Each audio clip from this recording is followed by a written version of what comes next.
distress, which must be of the bitterest kind, because proceeding from a cause which no time can remove.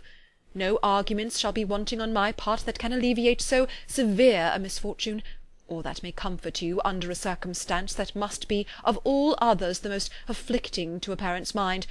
The death of your daughter would have been a blessing in comparison of this, and it is the more to be lamented, because there is reason to suppose, as my dear Charlotte informs me, that this licentiousness of behaviour in your daughter has proceeded from a faulty degree of indulgence, though, at the same time, for the consolation of yourself and Mrs Bennet, I am inclined to think that her own disposition must be naturally bad, or she could not be guilty of such an enormity at so early an age. Howsoever that may be, you are grievously to be pitied, in which opinion I am not only joined by Mrs Collins, but likewise by Lady Catherine and her daughter, to whom I have related the affair. They agree with me in apprehending that this false step in one daughter will be injurious to the fortunes of all the others, for who, as Lady Catherine herself condescendingly says, will connect themselves with such a family? And this consideration leads me moreover to reflect, with augmented satisfaction, on a certain event of last November, for had it been otherwise, I must have been involved in all your sorrow and disgrace. Let me then advise you, dear sir, to console yourself as much as possible, to throw off your unworthy child from your affection for ever, and leave her to reap the fruits of her own heinous offence. I am, dear sir, etc., etc. Mr. Gardiner did not write again till he had received an answer from Colonel Forster, and then he had nothing of a pleasant nature to send.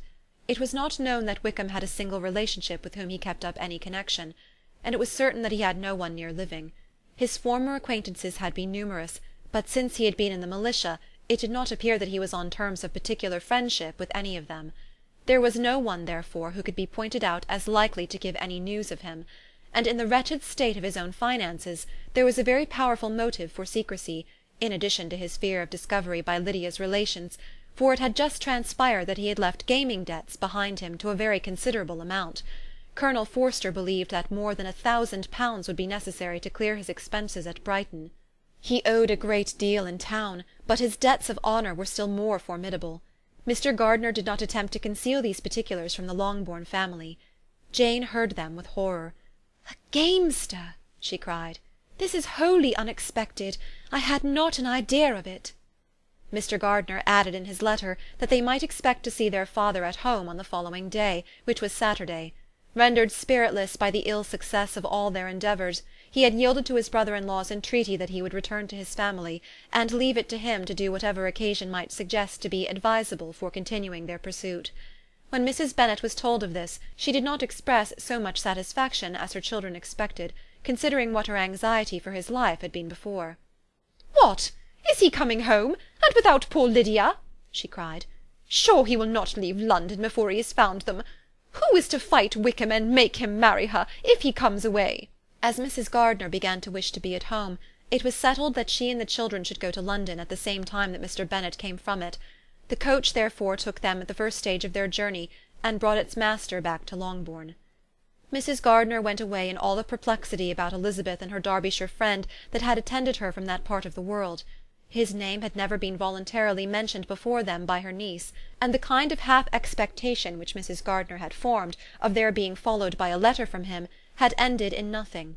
Elizabeth had received none since her return that could come from Pemberley. The present unhappy state of the family rendered any other excuse for the lowness of her spirits unnecessary.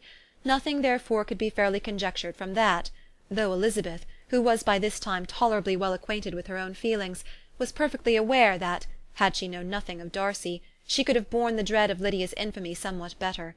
It would have spared her, she thought, one sleepless night out of 2.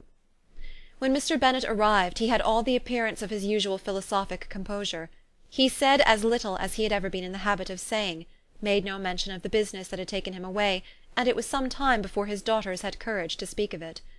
It was not till the afternoon, when he had joined them at tea, that Elizabeth ventured to introduce the subject, and then, on her briefly expressing her sorrow from what he must have endured, he replied, "Say nothing of that. Who should suffer but myself? It has been my own doing, and I ought to feel it." "You must not be too severe upon yourself," replied Elizabeth. "You may well warn me against such an evil. Human nature is so prone to fall into it. No, Lizzie, let me once in my life feel how much I have been to blame. I am not afraid of being overpowered by the impression. It will pass away soon enough." "Do you suppose them to be in London?" "Yes. Where else can they be so well concealed?" "And Lydia used to want to go to London," added Kitty. "She is happy, then," said her father dryly, "and her residence there will probably be of some duration."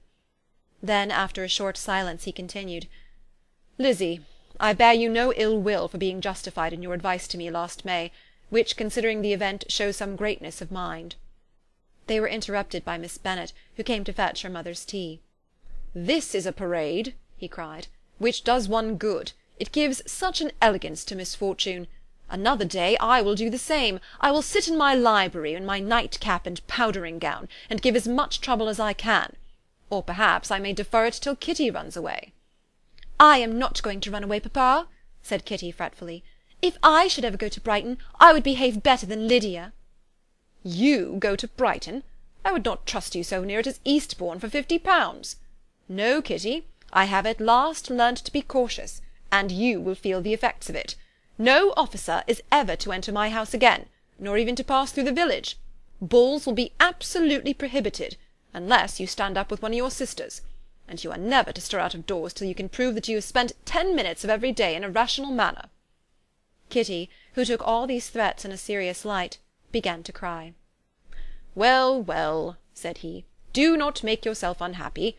If you are a good girl for the next 10 years, I will take you to a review at the end of them." End of chapter 48.